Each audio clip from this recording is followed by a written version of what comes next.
அனைவருக்குமே வணக்கம்.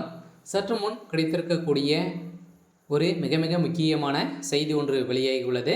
சற்று முன் செந்தில் பாலாஜி சொத்துக்கள் முடக்கம், பங்களா இடித்து தரைமட்டம், இது மாதிரி செய்திகள் வெளியாகிருக்கு. ஏற்கனவே செந்தில் பாலாஜியுடைய சொத்துக்கள் அனைத்துமே அவருடைய வீடு மட்டுமே பார்த்தீங்கன்னா பேஸ் மட்டுமே சுமார் 250 கோடி அளவுக்கு பார்த்தீங்கன்னா அவர் பேஸ்மெண்ட்டுமே போட்டிருக்காரு. அப்போ வீடு எவ்வளோ பெரிய இது இருக்கும், எவ்வளோ பெரிய பங்களா கட்டுவார் அப்படின்றது அனைவருக்கும் தெரியும். ஏற்கனவே சிக்கியிருந்தார் இல்லையா?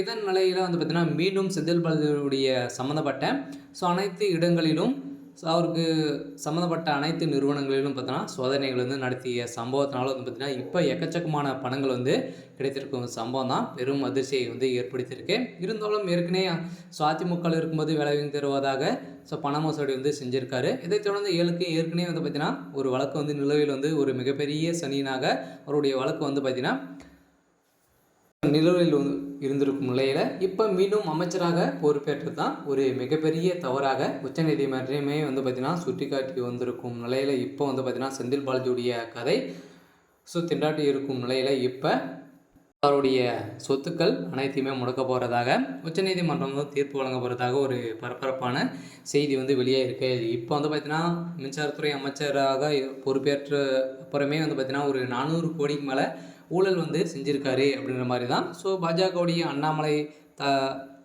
அவர்களே ஆதாரத்தோடு வெளியிட்டு இருந்தார். இதை தொடர்ந்து இப்போ பார்த்தீங்கன்னா திமுகவுக்குள்ளே ஒரு மிகப்பெரிய பிரச்சனைகள் வெடிச்சது இல்லையா? பார்த்தீங்கன்னா திருமாவளவன் அவர்களுடைய கட்சி விடுதலை சிறுத்தை கட்சியிலிருந்து ஆதவ் அர்ஜுனா அவர்கள் திடீர்னு நீக்கப்பட்ட சம்பவம், அவர் நிரந்தரமாக நீக்கப்படுவதாக பார்த்தீங்கன்னா அவர் அறிவித்திருந்தார் இல்லையா?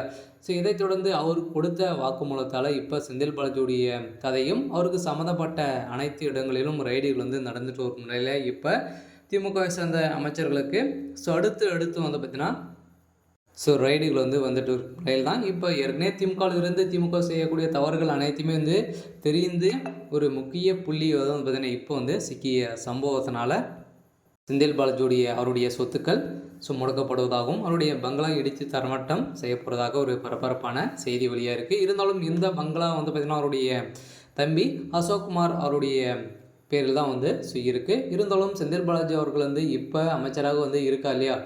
இந்த அமைச்சர் பதவி அனைத்துமே பறிபோகக்கூடிய நிலைமை தான் வந்திருக்கு. இருந்தாலும் இவருடைய வழக்கில் என்ன தீர்ப்பு வழங்கியிருக்காங்க அப்படின்னா ஏற்கனவே பார்த்திங்கன்னா சட்டத்துக்கு விரோதமான பண பரிமாற்ற வழக்கில் சிக்கியிருக்கா இல்லையா? இவருக்கு சம்மந்தப்பட்ட சாட்சிகளும் அரசு ஊழியர்களும் இதில் சாட்சியாக நிறைய பேர் இருந்திருக்கும் நிலையில் அரசு ஊழியர்கள் அனைவருமே அவருக்கு சாதகமாக நிலையில் இவருடைய வழக்கை திடீர்னு பார்த்தீங்கன்னா ஒத்து வைத்திருக்காங்க. இருந்தாலும் இவருக்கு 7 ஆண்டு சிறை தண்டனை வழங்குறதுக்கான ஏற்பாடுகள் நடந்துகிட்டு இருக்குது. இருந்தாலும் என்ன நடக்க போகுது அப்படின்றத வெயிட் பண்ணி பார்க்கலாம். இது மாதிரி செய்திகளை தெரிஞ்சுக்கணும் அப்படின்னா மறக்காமல் நம்மளுடைய சேனலை சப்ஸ்கிரைப் பண்ணி சப்போர்ட் பண்ணுங்கள். தேங்க்யூ.